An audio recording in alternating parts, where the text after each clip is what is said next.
Hello, ladies and gentlemen. I hope you're all doing well. We welcome you back to another episode of the Black Swan Capitalist YouTube channel. My name is Versan Al-Jarrah, my brother Vandel, and we've got an incredible guest with us today, Mr. Francis Hunt, a true expert in micro and macroeconomics, geopolitics, and technical analysis.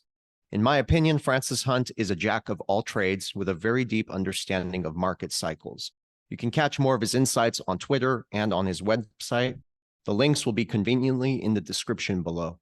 I also want to give a quick shout out to our sponsors at ITM Trading. ITM Trading is your go-to for exploring precious metals like gold and silver that will help protect your wealth.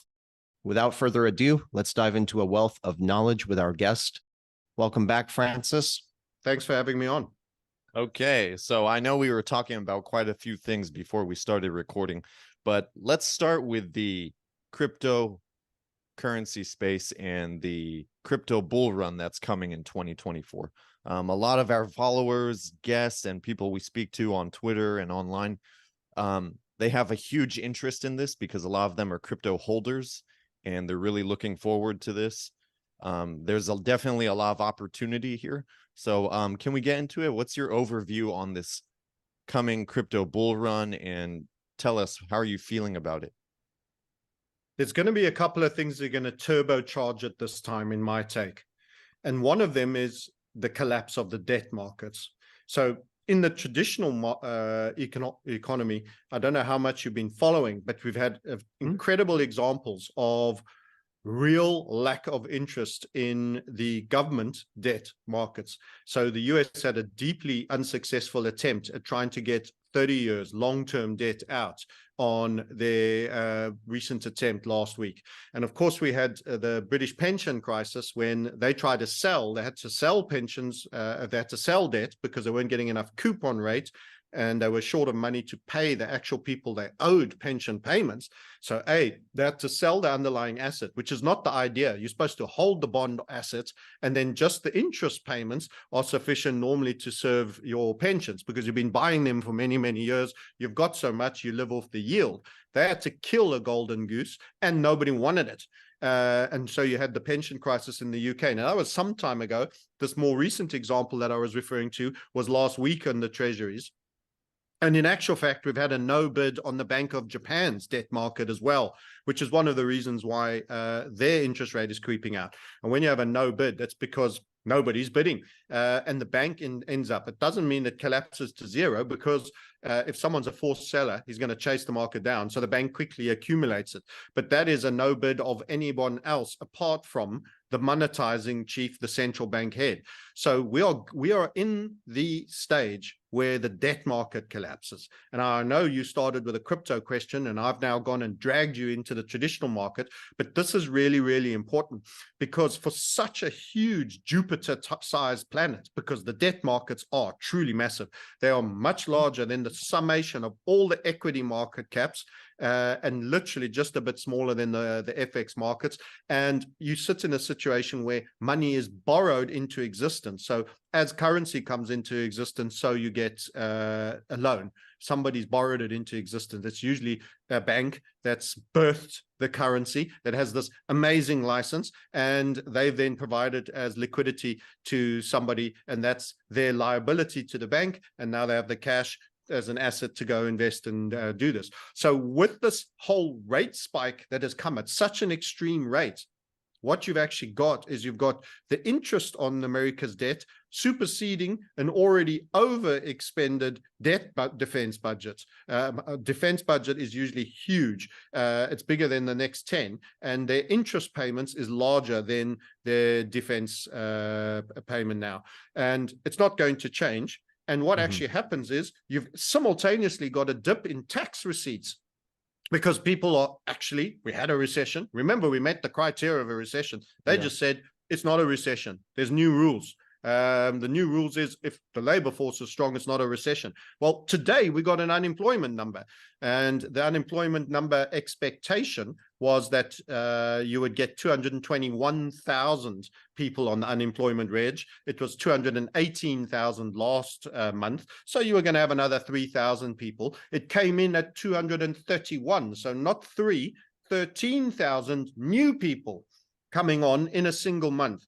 and all the others obviously staying on or being replaced at least. So you've got a net gain of 13,000 that's occurred there. So what this points out to is it puts the lie to the soft landing narratives. It puts the lie to the healthy, great economy narratives. It says you're going to have more people you're going to have to keep up, welfare, unemployment propping them up while they search for jobs, more government expenditure that goes with that, less tax earnings. So just at the worst possible time, your income statement is collapsing, your outgoings are absolutely rocketing as a government, and you've got all this short-term debt that the Treasury 2 years ago, when they had a chance to put debt out long-term at 30 years, at almost 0%, put it out on 2 years because it was slightly cheaper. So you've got all that rolled debt that can't be paid. You don't have the money to pay it. That has to be re-put out. So you're recycling short-term debt that's coming back at you like a boomerang faster than you thought.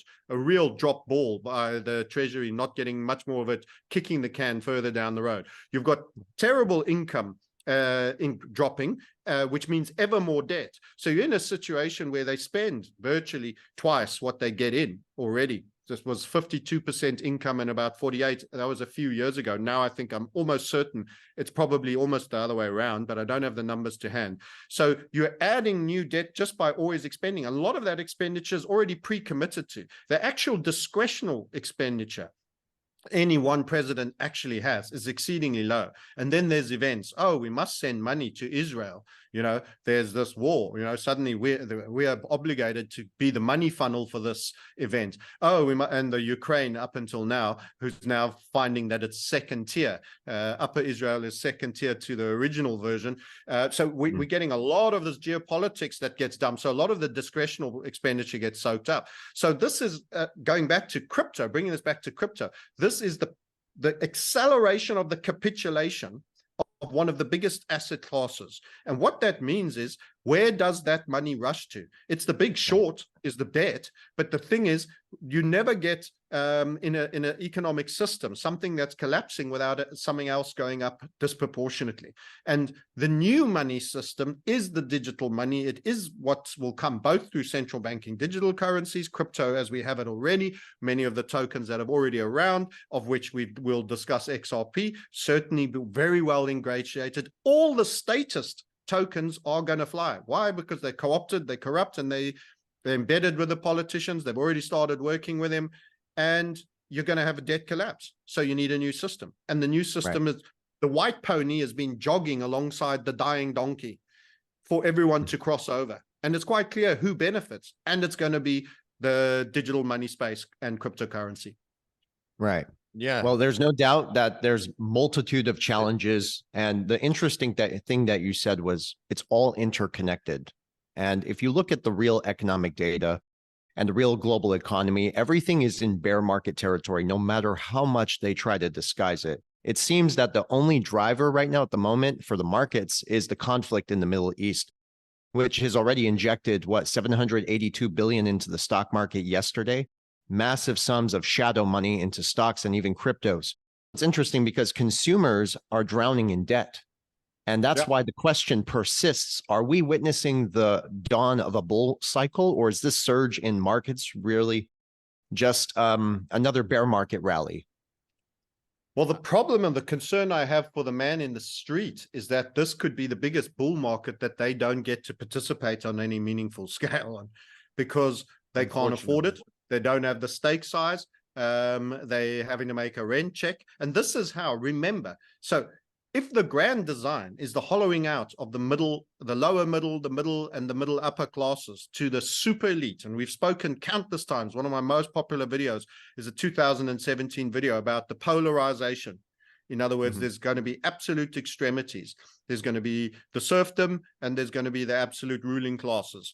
And there's a massive hollowing out of the middle. And, you know, there'll be little strands of middle left where once there was a fat, juicy middle class. And the game that goes associated with that is you don't want anybody to make money if you're trying to hollow them out. So you first inflict immense economic hardship on them so that the necessary bull market that has to happen sees minimal participation by individuals, and the corporatocracy is the primary participants and the originators of the token. So the extreme worldly wealthy, the trillionaires of this world, are not going to allow themselves just to be broken down to 10 million because the debt markets are collapsing and they hold all the debt. They have seeded the new system, and they are the big holders in the new system, and they're going to inflate that as they deflate that. So it'll be directly proportional, and they will be absolutely maintaining and expanding their wealth. And we're going to have a bigger hollowing out of the middle and serfdom as the result. And that's the problem most people facing this crypto bull market will have, is they won't have enough skin in the game. They haven't been making enough cash. They've had spiking interest rates crush them. 21, there's over $1 trillion at an average of 21% in credit card debt in the States. And it's not that different in other nation states. It's probably a bit extreme. You've got subprime cars. They've been offered all the seductions for play now, pay later. And it is truly the marshmallow test. Eat your one marshmallow today and you're done.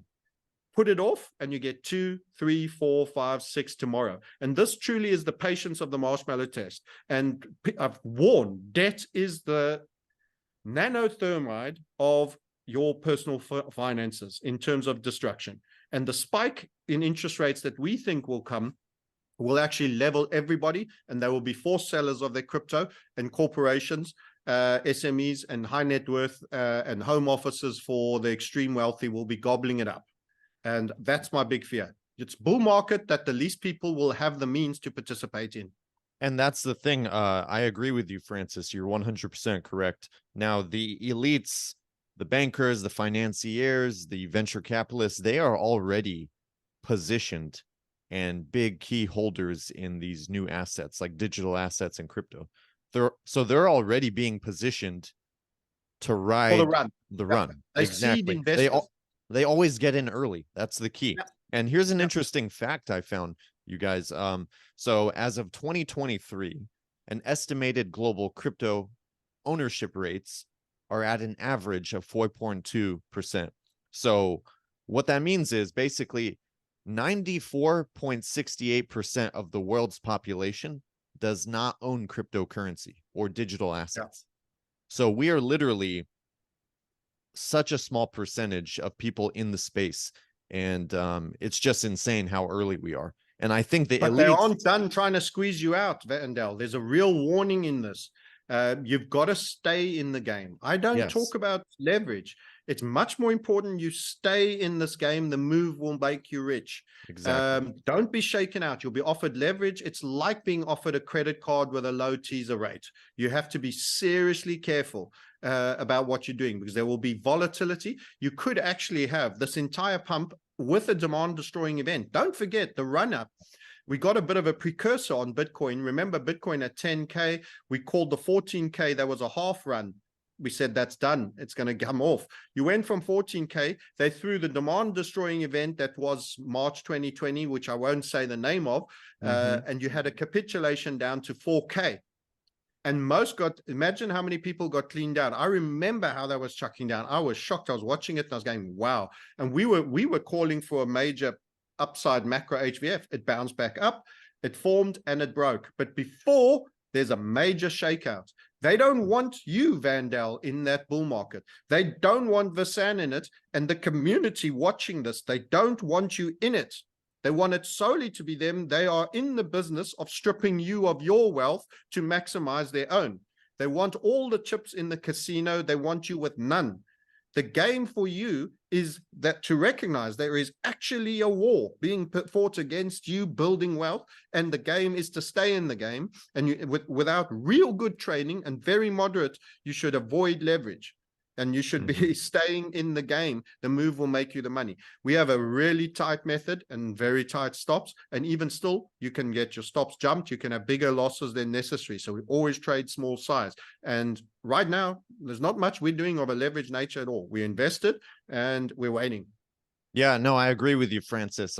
People have to be extremely cautious and careful, and be very strategical with how you invest and what you invest. My question on what you just said, Francis. So do you think we're going to have a small crash or correction before the Bitcoin halving bull run, before the bull run really starts to take off? Because we have from now until April before the official Bitcoin halving. So we have a couple of months still, and things are looking nice on the charts so far, right? And everything is green candles pretty much for the past several days. Do you think this is some flake out, or are we going to crash before we really take off? Like one If you last apply squeeze? my suspicious rule of how they play, as I've just said, and you look at the previous cycle, in both instances, I would say there is to be one. On both those narratives, there would be. And that was why we were a little bit jumpy at Bitcoin. And some people, will rightfully say, well, you were wrong and you took stick. We didn't like the structure where it was at one point looking like it could be a head and shoulder. We feel that there's another shake of the tree before we go. I think we're very close to wanting to go. And 2024, in my opinion, is going to be a very good year potentially for crypto, and hopefully also for precious metals, by the way.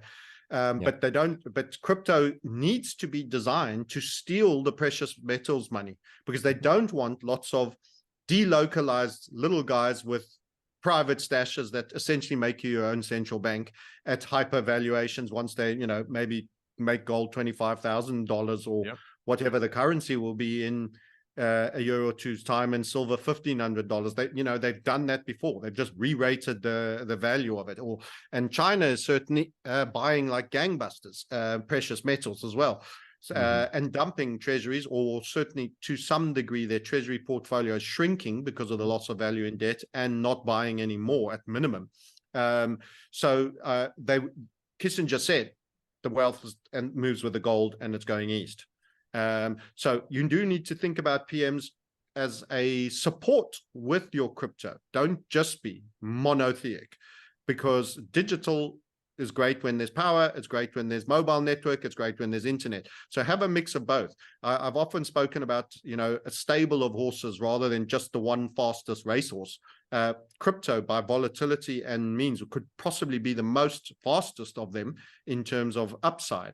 But the problem is it'll be volatile and skittish. For your everyday work, you need one of those cold-blooded horses, those Shire horses, the ones with the hooves and the hair, that you just flog and they pull all day, because that gives you certainty of something that'll work. You just have to get him out, warm him up a bit and get him jacked, and he'll plug on. The racehorses are actually high maintenance and they're high volatility. And in the same way, have a stable of horses. Don't just have one. And I kind of wince when I hear, this Carl Moon guy or these other guys say, I'm 99% all in crypto, and all of it's like it's like a machismo statement of your commitment, how hardcore you are and how mentality you are. And I'm like, you know what? Make a little less money maybe, and have those workhorses, because that will keep you going when there's a 30% drawdown on the fast horses. So it's much more about what you sustainably can survive in volatility, and you're not as tough as you think you are, because we could have another demand destroying event macroeconomically in the main economy. There's every reason for an absolute bed crapping moment. And don't forget, we have money I still have dollars in the banking system and other currencies. I think the temptation to clear bank accounts and then to force people into a substitute money is incredibly high. And then to have a lengthy pause in between the time. Oh, this has just happened. It's a black swan event. Russia hacked all the banks. Oh, the SWIFT system. Everyone 6 months with no money until you're begging for any solution that you'll sign on to anything, and then they put what they want in front of you. Well, guess what? That's not a groovy environment for punting crypto. When you can't make your rent check, there's not any real. People have looted the stores, etc., etc. So real geopolitical distraction is going to be another thing. People are going to be so affected by distraction. We were talking about how few people really understand the real mechanisms of the Zionist principle and code of where they want to take us. And they're not playing with your interests in mind. This is a war against you. They need you serf. They need you ward of state. They need to distract you. They need to mess around. They need to steal your money in their banking cartel system. They need to do everything, and they need to inflate a bubble for them to retain their wealth. that has to have some market price, so it has to trade openly somewhere with the least amount of you in it. Yeah. That's the game. And they understand there's this transition taking place, so they want to have full control of the end game. And that's why they're positioning themselves and setting up all these shitty environments so that they could capitalize on it and still have control at the end of the day. Yes. 100%. Yeah. And it's their capitalization at your expense. Absolutely. The goal is you don't capitalize. You watch it all happen. It's like, NVIDIA. They knew they would pump this thing to the sky, or whether it's legit or not. But how many of us are sitting, have owned NVIDIA shares from the beginning? It's something I just never participated in. Some people might have them in an ETF, but the goal is it's not one they want you to participate in, but it has to happen. And they need to distract you and cause you so much pain in old world that you're too busy reeling from the suffrage and meeting your living costs and your debt rates. How do you do that? Interest rates spike.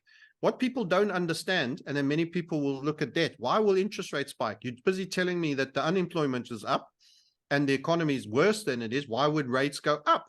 Well, It's got nothing to do with the Fed wanting to put the rates up. What it's got to do with super high amounts of ridiculous volumes of debt no longer being willingly bought. So what actually happens is you have that seesaw, that's my arm, and the fulcrum somewhere here. The one goes up, the other goes down. So the valuation of debt goes down on my elbow side, the rates spike.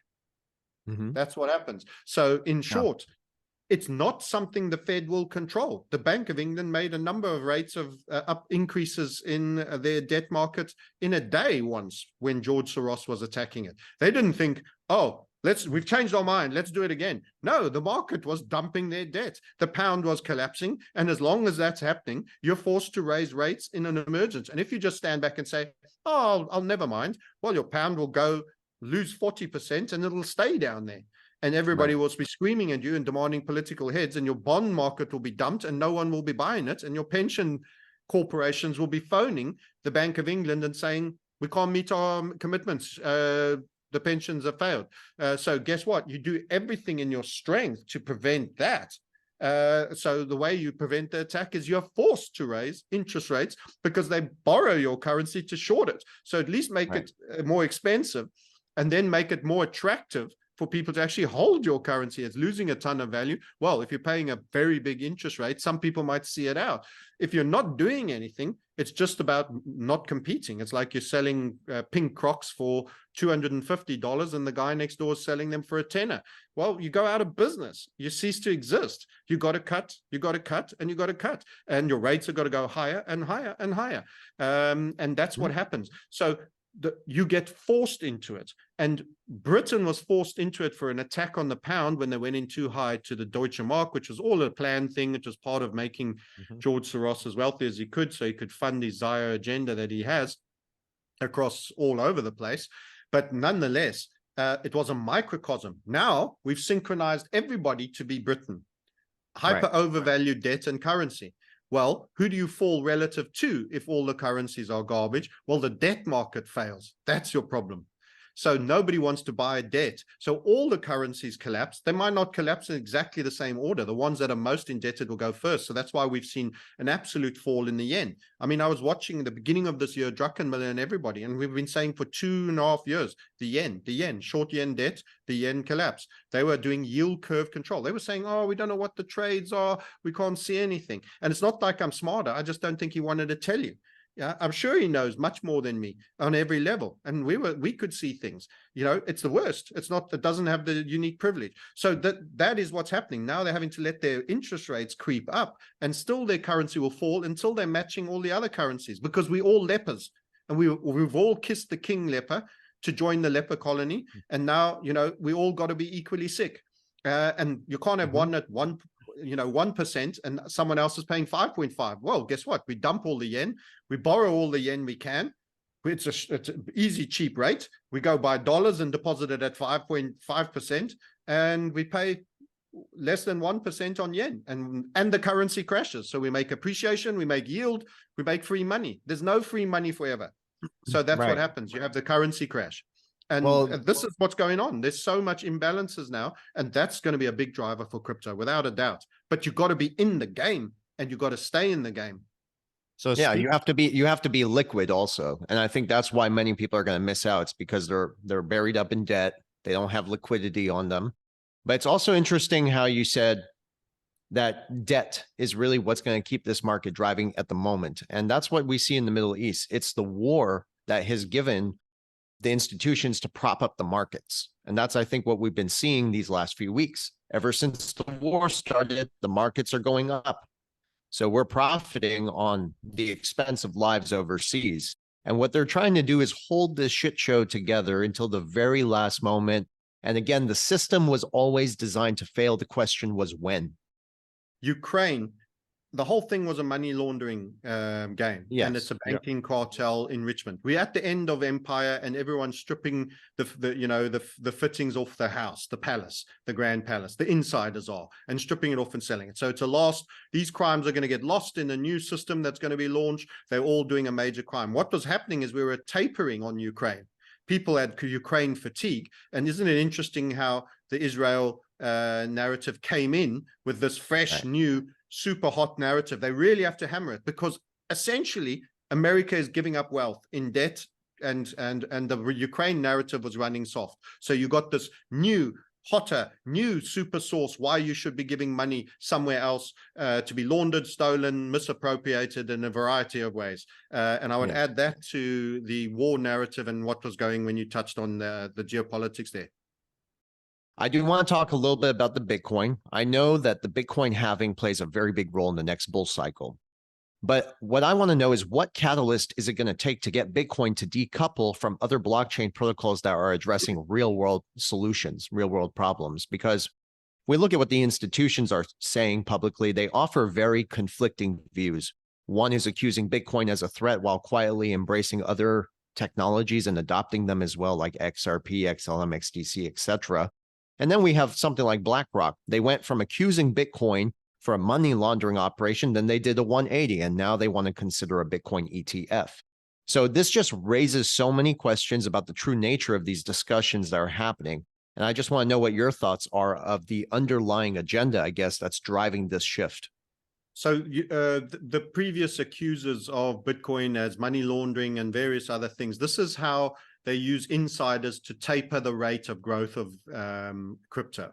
So they have like staged capitulation. It's like the truth on the event that we may not discuss. It was originally 99% effective, then it was 75, then it was 55. They slowly leak the truth until you realize it's a complete klutz, misnomer. Bullshit. And in the same way in Bitcoin, it's clearly was, for me, a dark state operative setup for the digital thing. We can't, there is no Satoshi Nakamoto, there's no Santa Claus. Never believed that for 1 minute. Exactly. For all the tea in China, that there's this benevolent guy who created all of this stuff, disappeared into the ether, can't be found, can't be traced. It's just a guru. It's like we created baby Jesus all over again. Only he's money Jesus, and all the adults are meant to buy this. I mean, I've just seen too many psyops. I'm too aware on this. I'm not buying it for a moment. So it's an absolute creation. There was the 96 document. Anyway, there's enough evidence. We don't have to drill down on it. Exactly. So the whole point that BlackRock, who is actually the financial new world order, in essence, it's the financial arm, one of the biggest arms, also controlled by the City of London and all investors, owns most of the banks by large dominant shares, State Street, all of them. All these various brands are essentially controlled by a handful of families. So the fact that they were just slowly coming around, and they said, okay, now we need to give this a bit more emphasis. It's been in a long bear market. We're rethinking our stance on this. It's the same as the Fed. The central bankers jaw markets and they say certain things. Often it's deception. Sometimes they may even choose to say the truth if it helps, if it supports what they're wanting to do. So, but it was misinformation. It was like the temporary inflation story, the transitional and all of this. So this is all just about leaking the truth and conceding the truth slowly. So that is a news management issue. It's a propaganda management issue that BlackRock once defiled it and then later, has come around to it. They want you to see it's almost just like misdirection. Yeah, it's misdirection. But they're going to get there, but they want to do it in their own pace, and they want you not to think that it was one of their constructions. So it's like giving birth to your own son and disowning it for a whole bunch of years, and then finally acknowledging, when he turns 21, that he was always your boy, and that you birthed him. So it's absolutely propaganda, and I treat it as contempt. It's quite clear what's going on. So with that then said, and this being a fulcrum part of their strategy, that they're going into ETFs, I would not expect that they would go into an ETF on something that would later be bankrupt and cast away. Yes.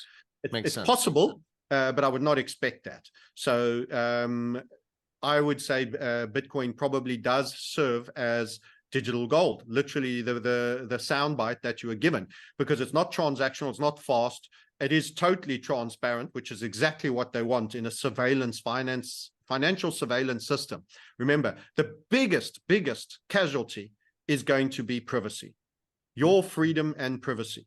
And with it, freedom of movement, you're going to get a G20 approved health pass that will confirm that you've had every shot under the sun before you can travel. It'll all be biometric. It'll all be in the grid, and you're going to have NFTs for every bicycle you buy, right down to a pair of shoes even. So I mean, they are digitizing the world, because it is, and I want to highlight this, digitization of everything with tokenization is the same as the derivative markets to gold. It is a proxy. Right. It's a proxy instrument that is designed to control the actual instrument. Yep. You truly have to perceive this for what it is. Derivatives were designed to, they're the big market. It's upside down pyramid, that they're the tail that wags the dog. And in the exact same way, without actually even having to engage the underlying actual market, you can push it around. And in the same way, you can sweep by, control the world, buy up all the tokens for a whole region of houses where they've all had their paperwork all put in a token and a file, because this is what they're going to do. They're going to make you value your own homes to pay property tax. And if you undervalue it, it can be forced into an immediate sale. Ethereum is part and parcel of the planning of having online conveyancing into a tokenized voucher with an NFT for your home. I will buy the NFT for your home. I will have taken you out of it. You will then owe me rent from that point on. Same and concept. If I happen to be one of the bankers that have unlimited of these tokens, guess what? I can buy everybody else's homes. I just print them up. And you will have to have changed your dollars in to get them, and you're not trillionaires either. And you don't own the system. You're not powerful. That's how you turn everything into your something you own. And you don't even have to go out there and see it. You can just buy it online. And everybody can then confirm it's owned by BlackRock. Because they own the NFT. So you've got to resist digitization. This is the converse dichotomy of crypto. Be in it to make the money, recognize it is there to imprison you and surveil you. So you've got to, in your practical sense, resist everything about it and be as physical as everything, and at the same time build your wealth by participating in the appreciation thereof. So let you unpack that. No, you're right. Now I believe, this is my personal belief, that NFTs were introduced as art. It seems very intriguing. It's disguised as that, okay? But the long-term goal. Can I interrupt you? The long term is art. Sorry, Vandal, I'm being a real pig and I'm interrupting all over the place. Okay, but I've got to just throw the soundbite because it belongs right in, as you said, art. Art in the real world is literally money laundering. I know. It's a CIA PSYOP, and it's Trust money me, laundering. I know. Crane flag with the blue and the yellow. And I mean, my partner used to work in the art galleries and all of this. So NFTs as digitized art, I mean, I've got to piss myself laughing, seriously. I mean, and on that, I agree with Richard Hart about it being a PDF. Yeah, well, the thing is, that's absolutely true, 100%. Now, the thing I believe in is that the NFTs are just introduced as art and to intrigue the youth and the younger generation about this idea of uniqueness. But the long-term goal for NFTs is for full control and data and information tracking. That is the goal. But they had to introduce it in an effective way. Yeah. Okay. Yeah. It's like a kiddies Tamagotchi toy, only digitized, and then suddenly it finds this use. And hey, I know what they're doing. Okay. Yeah. So yeah, they were pretty clever with how they did it, how they started it. But Everybody underestimates the enemy they are facing. These guys are far smarter than any of us. absolutely. I've already concluded that I'm going to be losing 9/10 of these battles. But if I can actually come out with a 10th, I will still, relative to everybody else, be significantly wealthier. Because the truth is they thought of much more than people realize. And they made it cool and tempting. And, you know, Raoul Powell has a chimp, or which is whatever what is it called? The monkey club or whatever, the thing like this. And if you don't, you're not cool. And they've even created, you know, pressure. My picture has stayed the same. No laser eyes, no chimps, no flipping seaboard apes or whatever we're talking about here. Yeah, because it is all this, they even create the fashion, everything in terms of cycle. And if you look at all the fashion modules, Canada's, Nygaard, you've got to look at Lex with Epstein, all of these, in terms of all these fashion things. I mean, they are absolute, it's part of the network for picking up females for parties, a younger underage. It's all part of it. Unfortunately, there's so many tentacles of crime network that serve multiple roles that people don't see the almost genius of this corruption and this co-opted macro system. I mean, it's phenomenal creation for very dark purpose, but it is in everything. It is in everything. The art of deception and tradecraft at its finest, really. Yeah, most people have a very difficult time comprehending this topic, but it's true. It's so true.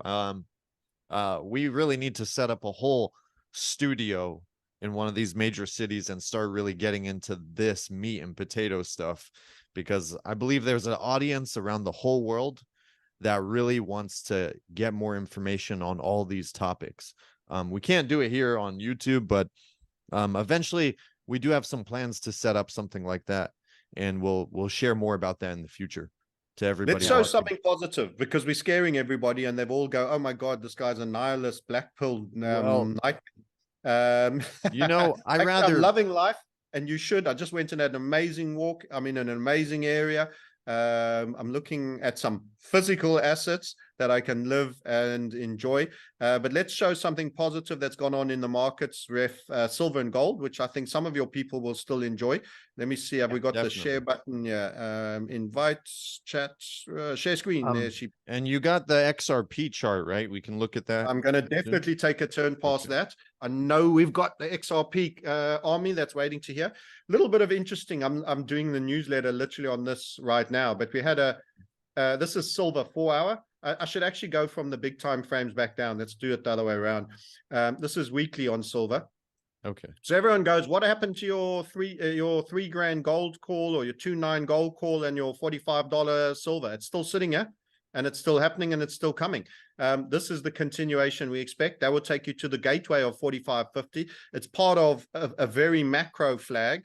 Let me just put some arrows and draw some lines on here. That was the March 2020 low. So as big as you overreact to the downside, so you typically have a natural geometry to the upside. So we are expecting a move to the 45 coming out of this.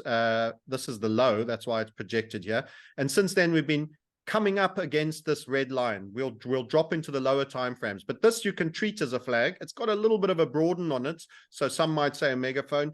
But treat it as a flag continuation for simplicity's sakes, without me getting too technical on the technical analysis side. And then if we drop down to the daily, let's show you how it looks there. So on the daily, we've got this move up, and there's also some flagging here. You can see that, and this was the up leg. Let's just get that black thing out the way. There we go. So we come up to, and we bounced on this capping descending grind line, which when run will point to a triggering of a daily flag. So that's pretty positive, because you're now on the border. Right. You're on the border. Am I breaking the border here? Am I going to cut and run? And previously you'd been rejected both there. There was actually a couple of times there, And then we even said that there's going to be a sell-off in silver during this period, and that happened. But then you got a beautiful snapback rally. So we've looked at the weekly, we looked at the daily. Now I'm going to take you one more time frame to the 4-hourly where we were starting. And you can see the 3 flags for silver. So on the 4-hour, there you are at the bottom of that other bigger flag. You can see this line here. And there you are coming across the top of it, but you've got another flag. And what often happens with a flag, you get these technical little tests to the downside, and you popped out the bottom, and then you pumped right across it and out the other side. And this is the technical example, funny enough, of what we were just saying about stay in crypto.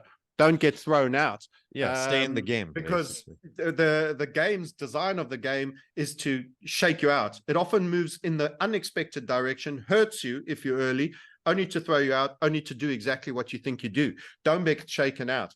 And for those that really care, that's a 4-hour. So this is now a triggered flag at this point over here. But interestingly, in all of that, so this is a real educational one, I suppose, on technical flags. If you drop down a little bit more, I'll just take it to the 1-hour here. Oops, let's change to the 1-hour. I got to get out of the overlay jaw and pull it through. What you might notice is that even within that, in this 4-hour flag, you first got a 1-hour flag to the downside, and that gave you your little test to the downside. So it warned you, got resisted there, came all the way down, congested there, bang. And then it hit, you wait for it. The key round number, $22. Bang, that was already a key level of significance. We'd had that on the chart a long way. See it jump back onto this level, then it pauses for a while at this level, then it pumps right across the flag, and then it pauses at that level again. It's almost textbook. Almost textbook. So we've shown you a 1-hour flag, a 4-hour flag, a daily flag, and a weekly flag. And we are getting to that point now where we are triggering the daily flag. And of course, you're going to get a bit of a resistance and a little bit of pullback. A lot of late guys running in, but I expect we're going to break to the upside. Very positive for silver. And you'll also note the silver gold ratio is finally turning back down as well. So there was a real sell-off in the silver gold ratio here. And that's positive for metals. You have that grind line, that basing ascending grind line, bit of a squeeze there, which we'd call a rising wedge because of the pinch, and bang. That was your sellout around 86.7. You went as low as 82. So that's a good move. And on the bigger time frame, seeing as we're doing multiple time, now that's on a 1-hour. Remember this guy, we want it to come down and break this dotted line. We're waiting for this big event, and it keeps coming up, this bagel. So it keeps coming up under this. So there is a moment of truth that has to happen. And this was not that strong. So when this breaks, this will be a key triggering event all the way down to 65 for us. It'll be disorderly and fast. And I would imagine debt and FX related issues, maybe bank. It'll be very much around debt and banks, I would imagine. I think really, and I've told this to so many of our audience, in the digital age, the importance of physical assets like gold and silver is evident, and it's vital. These are tools that provide tangible, secure form of wealth, and they also counter the vulnerabilities of digital assets to cyber threats and market fluctuations, etc. At the end of the day, these are physical assets that you need to own, especially in these uncertain times. Another thing is people need to be asking themselves the question, why are central banks buying gold at record highs during rising interest rate scenario? Because when rising interest rates there, historically, they'll be selling. And I think this is because of what we've been talking about, the two-tier financial system that is being set up to return us to some sort of neo-feudal system model with a focus on commodities that's going to be powered by blockchain-based solutions. Just wanted to put that out there. Yeah, I think that's a great point. And the part of that are bringing it in are the BRICS as well, the ones that want to move away from the dollar. So I think China will stun everybody with the true amount of gold that they actually have when there is an announcement. I think it will be because I can tell you that even I've just finished riding motorcycles in the dirt in Zimbabwe. There's subsistence mining going on there, and it all goes into a black market. It goes via Dubai and it goes bang to China. That's super fun, by the way. I ride motorcycles too, so nice. Yeah, good. I wouldn't say I'm particularly good. I went with Tom Bodrovics, who was very good, Palisades Radio. and it was great fun, and he had a good time. But yeah, it's a great way to travel and see something different and see the world. And there was some beautiful countryside. But anyway, the lesson being, and on another point, which will also possibly point that we get this interest rate spike, and you actually may have a dollar surge, which will hide how well Bitcoin initially, or mask somewhat how well Bitcoin and gold and silver are doing, is the fact that other nation states are short of dollars. So in Zimbabwe, when we were paying for things, they said, please just give us dollars cash. Don't send us any electronic dollar money, or pay us in rands or Zim dollars. And the answer to why that is that any deposit of US dollars in their bank account, business, personal, anything, the government in Zimbabwe automatically takes 25% of it away. Automatically, as it's like a tax. It's like, we need it, we need dollar reserves. If you've earned dollars, a quarter is ours. That's it, gone. Yeah. And that doesn't mean you know, it's like, I don't even know where that leaves you on your taxation. I mean, imagine you bought a bunch of goods and you got like 5% margin. You just get given a massive haircut and you have a huge loss. But they will know that now, and that's what it is. And I imagine that there's a lot of other nations that are similarly getting to a point where they may consider being equally aggressive. So what possibly happens is, as the debts start to devalue across the world, the Fed is going to choose to be one of the most aggressive on the rate side to try keep their market stronger. And what you'll end up having is interest rates will be forced up, as no one's buying T-bills, and they won't be able to monetize everything because they're monetizing at such a rate. Their debt expansion is so big, and they've got to pay interest on that new monetization. So it's reached a point where it's self-feeding and it's parabolic. So you're in such a failure point that they've got to stay out front and not be the weakest one. And being the dollar, they'll be the strongest one. With those rate spikes, everyone will sell their currencies and try have dollar deposits or get some of that yield that will go with it. And the Forex, the emerging nations that have dollar denominated debt will immediately go into system failure, because they won't then be able to make the interest payments, because A, they're not earning enough dollars, and B, the interest is getting disproportionately more expensive on a spike. It doesn't have to spike for long. Things will all fall apart. It's just the final club on the head for the old system. And what that will do, it might even mask how well gold is doing, because gold will absolutely surge, but the dollars surge 30% against every other currency. So when the others fail, they fail in, there will be a rush into dollars, not just dollars, also crypto, gold, silver, etc. But in terms of the paper, the biggest beneficiary at a paper level will be the dollar. So that could lead to Brent Johnson's milkshake theory actually turning out correct.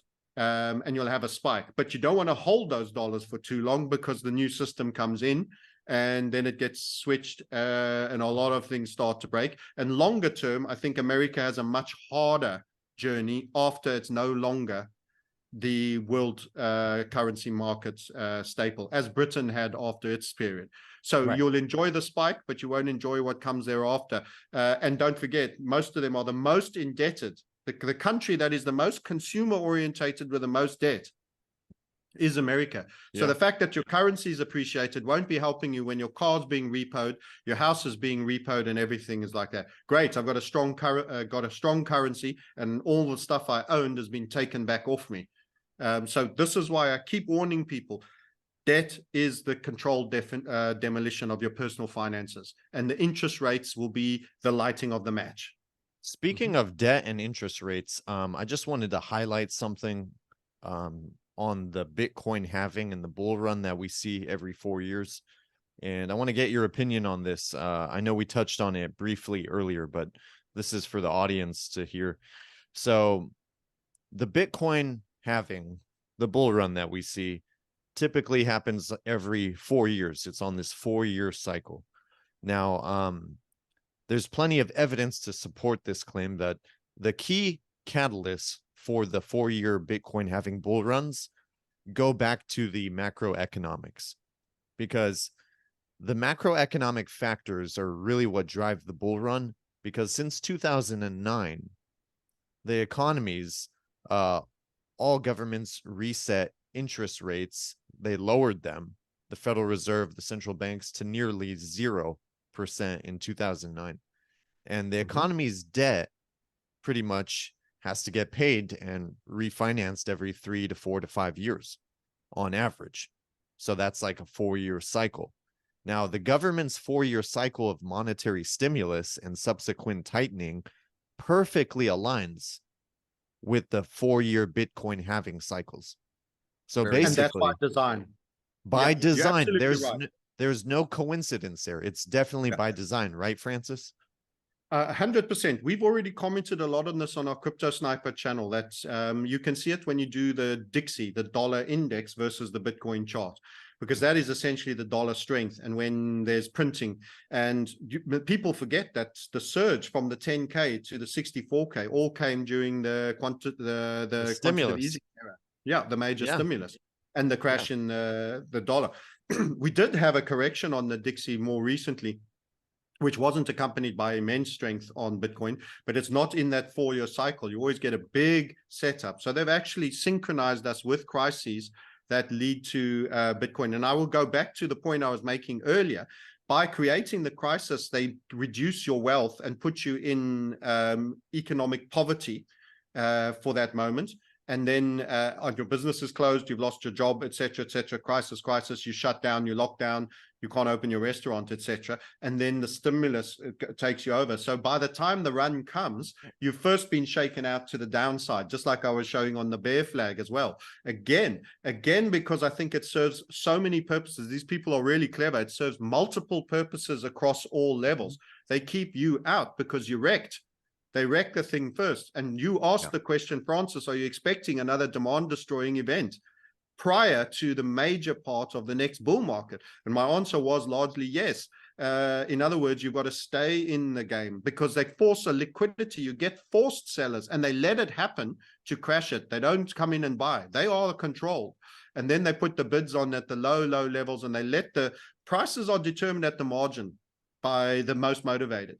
And if you get a lot of people under great duress, can't make a rent check, can't pay, interest rates have spiked, they can't pay their credit cards, the wife isn't interested what their Bitcoin portfolio is worth. They want to say, where's the food on the table, husband? And vice versa. And obviously that causes an absolute forced seller. So you need to create a blood in the street forced seller environment. That means they're going to impoverish you first so that you don't get to participate to the fullest degree. And then you end up chasing FOMOing near the top. And they do. And they get to buy all your assets at the bottom, the physical assets in the crisis demand destroying event first. They pick those up at the bottom. And then they cheapen crypto. You sell out of your crypto because you have to. You got to pay a bill. And then they come with a solution, and then it pumps.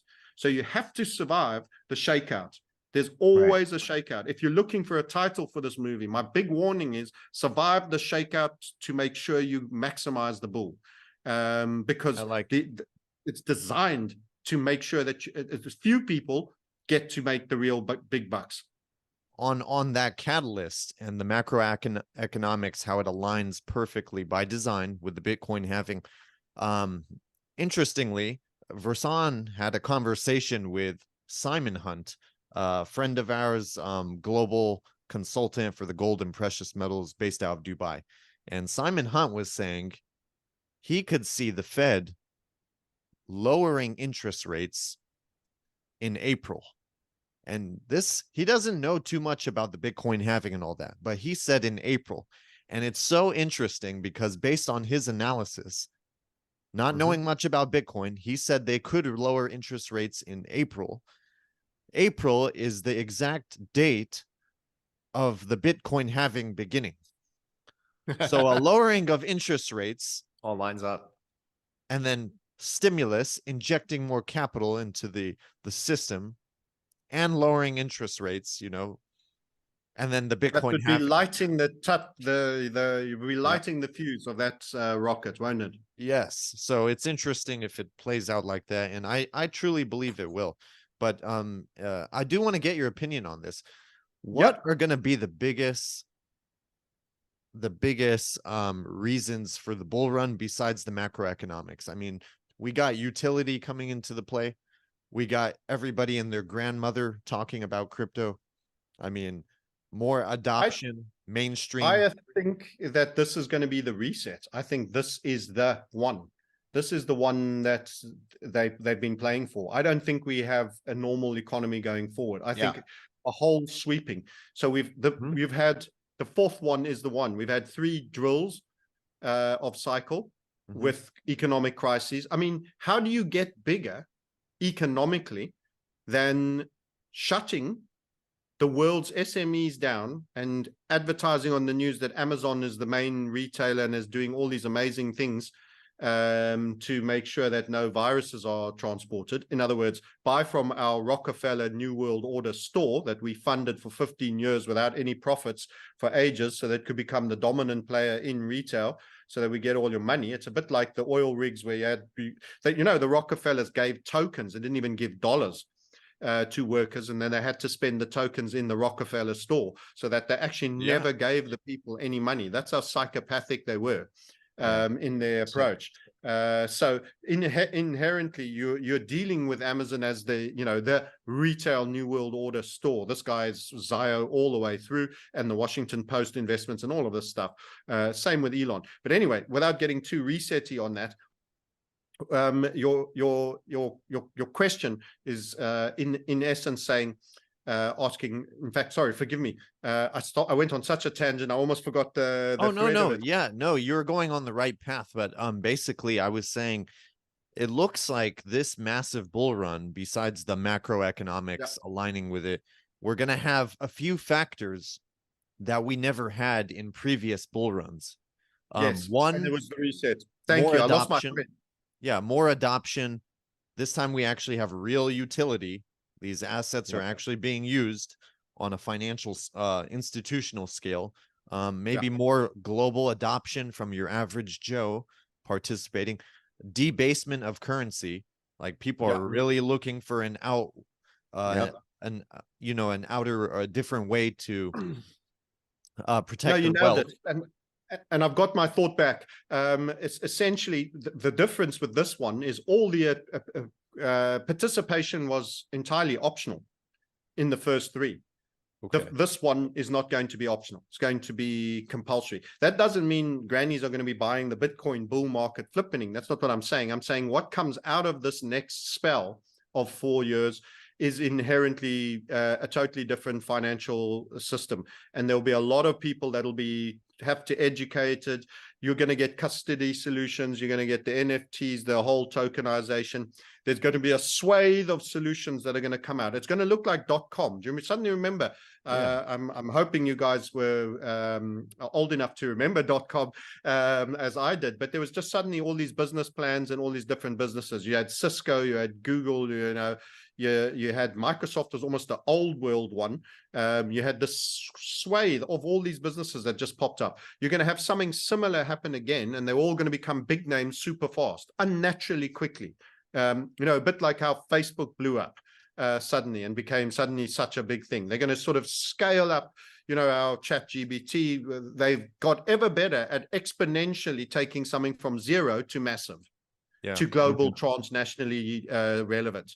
And what they're going to do is they're going to create an absolute necessity for something, and these will be the only businesses that will supply them. In the current world, if you need a pick or a shovel, you go to the local home base and you buy it, or but they're suddenly going to create a need for a tool that you've never known to need before, and then there will suddenly be these businesses that will be the only ones providing it, and they'll give you an A and B just so that you don't think it's a new world order, like you have an Apple or a Google phone or Android. But in essence, you're just being given, okay, choose red or blue. Are you a Liverpool fan or a Man United fan? Either way, you're distracted by sport ball. In the same way, you're going to get 2 brands that'll be launched, supposedly competing, but are absolutely offering the online custody solution, and you're going to have to use 1 or 2 with the government. The government will say, here they are, and you're going to need to do this, and your ID and your health certificate will have to be kept there. You're going to have wallets suddenly exploding in mainstream, that people that have just been watching Bitcoin from afar and haven't really got engaged are suddenly all going to be getting smart in the next 18 months. And it's going to be forced as a result of the collapse. So the collapsing system, we've been given an option to jump off the dying donkey 3 times already onto the flashy, white, fresh new pony. And now what's going to happen is they're going to shoot the donkey through the freaking head. And everybody who thinks they're going to stay on the donkey are going to go crashing to the ground, and you're going to be forced to run after the white horse. And instead of being an early adopter or being somewhere in the middle, you're going to be a laggard trying to find out, and you're going to get the worst deals, and you're going to get punished for being stupid. This is the wealth gap. That's it. And that's why I mean, you have to look at the take up in Nigeria and crypto and all of this. People think, places in Africa don't know about it. They have mobile phones, and they will have wallets, and they'll understand how to use them. They may not have a matric at a normal school in terms of education, but you'll be sure as hell the New World Order system will ensure that they all have an adequate. I was even talking to a friend that's saying there's going to be a gap for a real low budget smartphone that just has a camera on it, just sufficient for an ARP code and all the various things, and that does a little bit of surveillance, and it'll be a mini brick, and it'll be cheap, and it'll be made by maybe Microsoft bought Nokia. It could even be a Nokia, because some are still on the old world, phones that aren't smartphones. Everyone will have a smartphone. It'll then be, and there's going to be this Volkswagen smartphone entry category, which will be filled, and they'll all have to have it. And, they'll even be given finance, even if they're uncredit worthy to have it. So, how amazingly, immediately a product comes and, hey, payment options are available. And it becomes the most important thing you absolutely have to have, because otherwise you can't manage your banking, you can't be paid, you can't do anything. So if you make it the system, we're canceling cash. And there'll be a stage of cash cancellation. It won't be entirely gone, but they'll be phasing it out, and you very quickly won't be able to be paid cash anymore. Supply and demand. You're a manual laborer. Yeah. Well, they're going to create the demand for it. Yeah. So what about utility? Do you think utility for these blockchain technology protocols, digital assets, do you think utility is going to play a role in bringing more money into the crypto market this bull run? Do you think I think all money is going to become the crypto market, but unfortunately it's also going to include those central bank CBDCs. I once said that in time, XRP and XLM were going to mirror and even synchronize their movements, that were going to shape the market dynamics in unison. The reason I said this is because they are vital players in the emerging financial system. And I understand the true nature of these two technologies. We've done too much research on this stuff. And I appreciate the technical analysis, but I am a firm believer that it's going to be market forces that are eventually going to drive these two. So I want your unfiltered perspective on the true nature of XRP and XLM in the evolving monetary system. Do you believe that these two technologies are going to be really the foundation of what's yet to come? You could even look at their charts.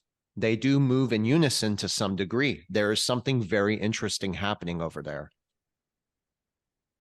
Absolutely. So we actually have a high-ranking executive from XRP in our community, and we gave him some time, and I can't name him, but in the know, very well in the know, and he was saying in terms of how he sees it pan out, and he's been privy to conversations.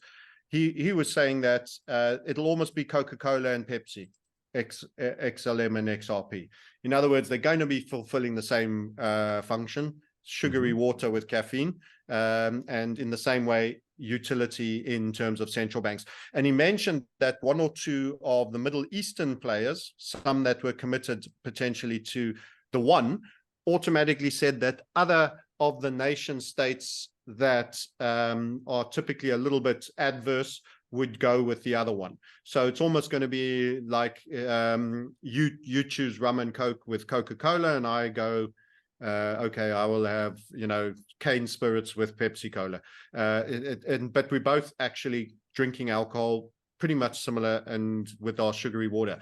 And so he's saying that they will be. The Jeb McCaleb connection obviously is quite obvious. And he also mentioned that he thinks this, even as an XRP person, he thinks that the generation at XLM is slightly more modern, slightly more advanced, but that they both achieve the same thing. And he thinks it's got a couple of features. But by the way, for those that rush off and say, that's it, I'm dumping XRP, I'm buying XLM, let me just say, technically, The one I'm taking personally is as a result of the chart, and XRP is a tiny bit more ahead. You can see they're very, very similar mirroring, but it is a tiny bit more ahead. And how have I deduced that? Well, I'm very technical. So I look at what the money is showing, the insider money. So I just want to be in the trades that the insider money is. Most of what I'm doing with HVF method is being a forensic detective on insiders. That's my job. What are the cheats that are not playing fair doing?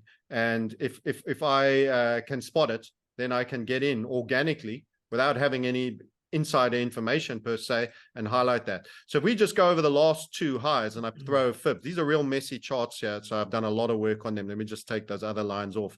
You can see that XRP is, they're both in the blood basement, as I call it. That's the red zone on this Fibo from its last high, because they had such huge spikes.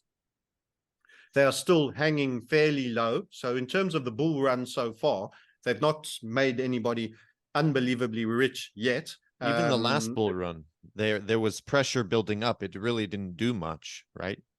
Correct. And that's the benefit actually this time.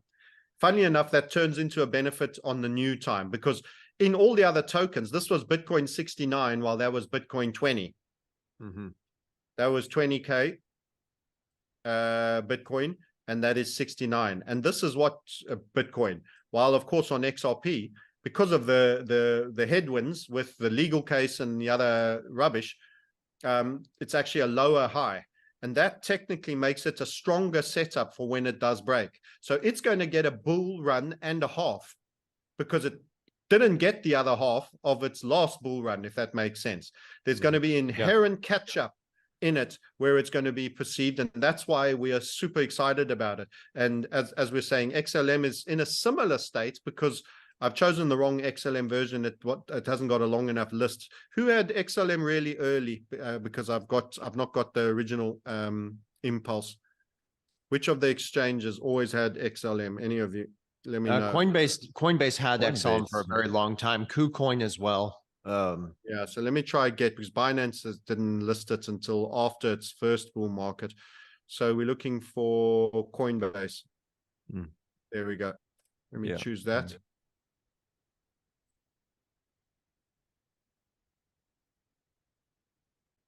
So let's and you see still hold your same price predictions for no XRP. change at all. No change at all. So also to be clear, we haven't had our third impulse. So the price prediction is not an accurate thing to a cent. Sure. We're waiting for the third impulse. So I'm going to give up on that. I'll get XLM separately. Let's just do one properly. Let's do XRP properly and reduce some of the clutter here.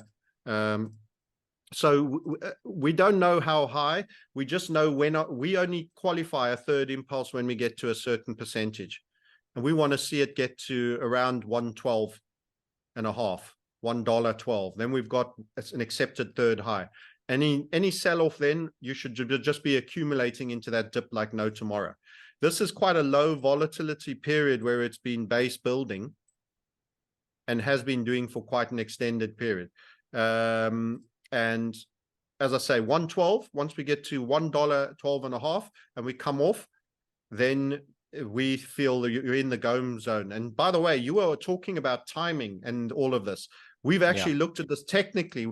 When likely is this to run, which is quite interesting, because we all feel that 2024 at some point, it may not be January, it may not be Q1, but at some point it's coming. And typically the third impulse, the one we want, is shorter and quicker to happen, and then you're very close to the break. So that could be it there, and then you could break there. And what we consider it a break once you've taken out that third high, and we'd say you can put your stop on that low there. So we're waiting for that. That can happen pretty quick. Right. I've drawn it on quite a big time frame, so it looks like it's only breaking a lot later, but that can happen pretty quick, or it could extend for a while, and we could have a lot of drama in the world and debt failing and a major lengthy demand destroying event, which could prolong it. So that's why I say I think there's unfortunately still a twist of the knife to come before you're going to get all your Christmases come. And you've got to try stay in that game. And your price prediction from when we last spoke, Francis, was 1677. Yeah. Okay. So that's, I'll go back to log scale just to illustrate that, because it's a macro setup. And let's just do that and pull it through. And this is purely based on the technical analysis, correct? Yes, it's For the most HVF part. method, the hunt volatility funnel method, projection of and I'm going to make some of the lines go because there's a lot of work in there and it's messy and it's probably just confusing people, but that's the squeeze. And we love trading the squeeze, and the fact that it didn't get a higher high here is more bullish for when it does break. It's So like it'll more go pressure. higher for longer. Correct. This is the ping pong ball, you know, you hold and you trap it under the bat. That is literally it. And then that is that pressure, that inertia that you feel collecting up. So we want a nice little bump and then some degree of pullback, and then we can go. So what month I've done in this, and we've even done high to high, low to low type projections, and we've compared it to other setups that we've had. You know, where's the three? The three is going to be somewhere here, the second low to the third low. And we've been trying to forecast. I don't think it's in the first quarter, actually. I think it's more likely to be mid-year and second half of the year. That doesn't mean it's not going to be a good first half of the year. It can be drifting up. You're going to enjoy going to $101.12. It's not going to be like painful, is it? It's not bad news. And generally, you're going to be higher and better, I think, on the whole. But the breakout, the point of breakout where it goes insane, you know, these moves, when's that? Everybody wants to know when's the big money. They're not so interested. You're going up here, but they're not so interested about that. They want to know when's this candle, you know, and that's why I say you're probably going to be pretty good, excellent, you know. So I think we're in a good space here for this, and XLM is very, very similar. Can I ask you a question, Francis? You don't have to disclose this, by the way, if you don't want to, but are there any other cryptos that you're participating in that besides Caspa that might have utility?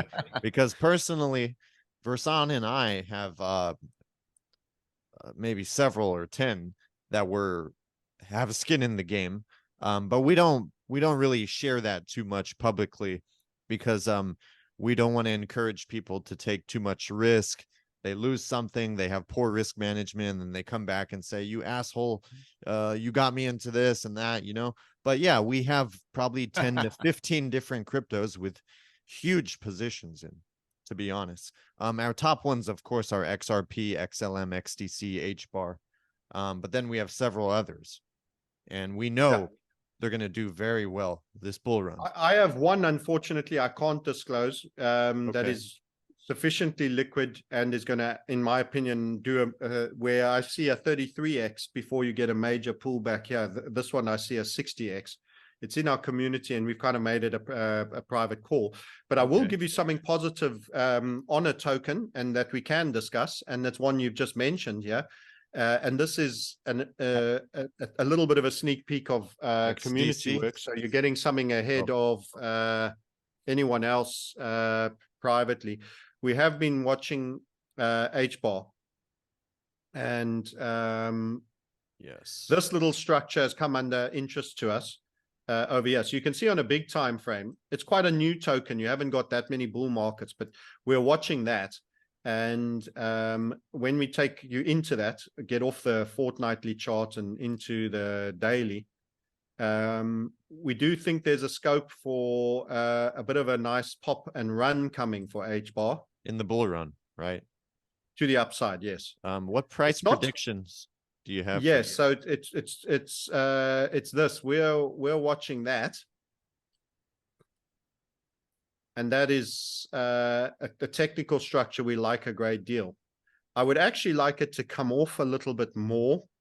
It may not. It might be at a choppy phase where it could come off a bit because it was a bit volatile, and I don't like that. It's usually good for a down leg, and actually I would like it to have a down leg, because if it did something like this, we'll be wailing in over there and then putting a stop under there, and that would be quite a substantial move. And I have done figurative targets. We don't have our full target until let me just take the fib off, because that's just go away. There we go. and all the pink lines. So for us, we're watching this a fair bit. And I would see this doing quite a substantial move. Give you a guideline on targets. I would say in and around. Let me just get the magnet on there. We're having to guess because we haven't had the third impulse complete, but we can have a good approximate guess. Mm-hmm. So an approximation, we get to finalize that number. I would say 14.6. Where it is currently at the moment 0.06. So it's about 6.2 cents. We're seeing 14. But the key thing about this, that's not a blowout. Wow, it's not going to make you rich. But the key thing about this particular structure being the first in a new trend, it's actually likely to substantially overperform. So the very first in setups in a new trend, the targets are mainly resting places. It often goes substantially further. It's often the first in, in a long run. And I can show you, we called similar on Sol in the previous cycle, and I can show you how much further it went. So it targets when you're dealing with the first in a new trend. We have a different methodology where we, instead of closing it, we hold on to it, and we have a different exit strategy. So over here, for example, there was an upside HVF in Sol. This is a very big time frame for Sol, which I'm trying to show you. And there was another one, and that was the target, but you could see it went to $260. So if I just make that regular and reframe that, you can see what a big move that was. So you had two opportunities to get in there. Both of these were early. That was on a lower time frame, and this was on a bigger time frame. But you were getting in here, and you were running all the way there. You got another setup there that gave you the 259 as your top, and then it literally didn't trade a full dollar higher than that, and then it was bear market all the way down. I think this next bull run is going to be, a lot of these cryptos are going to surpass their all-time highs previously. Yeah. Most likely. And this is not an endorsement of Sol, though. Some people Sure. come, why are you putting Sol? ADA's better, and they'll say something fundamental. These are venture capital, and this is probably statism. They were garbage. They failed countless times. Their network's been down a lot of times. I know all this. That's not an endorsement. I'm just saying this is technical. It's totally agnostic. If the criminals have decided this is the one they're using, and they're going to keep getting it wrong until they eventually get it right, there's nothing you can do about it. If they're going to throw a wall of money way bigger than you can even count to 1 trillion, then, it's going to win. It doesn't matter if it's a donkey. You're I used to have a joke, in South Africa, we have a guy called Van der Merwe, and we used to say, Van der Merwe is so stupid, he took a duck to the cockfighting. And then the Mafia at the cockfighting, they bet on it. And then the answer, the duck won. If these guys choose to bet on a duck in the cockfighting, it's going to win somehow. It's going to win. Funny. So it doesn't matter really what the narrative is. They've decided that's their vehicle. It's the Betamax versus VHS. The movies were VHS. Forget it. Betamax better record it. Doesn't care. People want to watch the movie. It's just a tool for watching the movie. It doesn't matter. That tool won. It doesn't matter who's better. Everyone sees a meritocracy. This is a big mistake. There is no meritocracy at the very top. Corporate malfeasance determines success. It is corruption. If you've paid and bunged all the right people, and they all stand to make much more money, that item wins. There is no true meritocracy on which one functionally is better. The one that has to win will win. And that's determined by the most people inside the power circle that will make the most money and have the most power and control.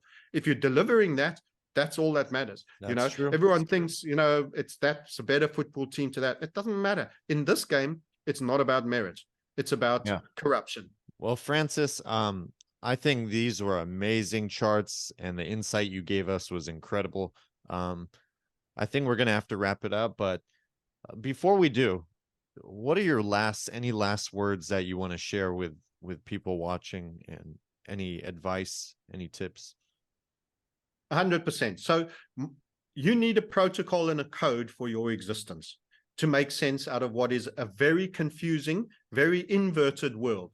You've got the inversion, perversion of the transgender movement. You've got this central banking Zionism that is perpetuating projects that shouldn't win to win. You've got to just build the wealth you can and be pragmatic. And you yourself have got to determine yourself to be a person of principle in your dealings with everyone else. So if you live a life as a person of principle, you'll be well remembered. You'll actually have a successful life, because actually when I want something done, I turn to the guy I know I can trust, and you will become successful in spite of all these negative, corrupt forces that are working against you. And believe you that me, there are many. So determine what's going up by the best means. Go ahead and invest in that, and recognize that some of these things may be corrupt. Don't invest in them, their mindset and their game. Recognize that you have to be de-digitized to survive what is going to be a digitized prison, surveillance, finance prison. Right. You must get the best quality of your life for the years that you have and for your children. And by doing that, you must love, dance, be merry, be happy. I'm not a nihilist, a narcissist, or anything of those things.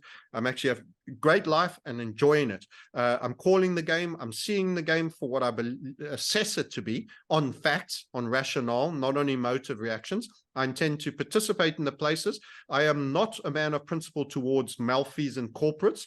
I think you should pay as little tax as possible. I am a man of principle to individuals that show principle. And I start assuming that everybody is that with everything until they prove to me otherwise. So when you do that, the world becomes simpler. You just go refer to your code and be who you are according to the code that you've determined for yourself.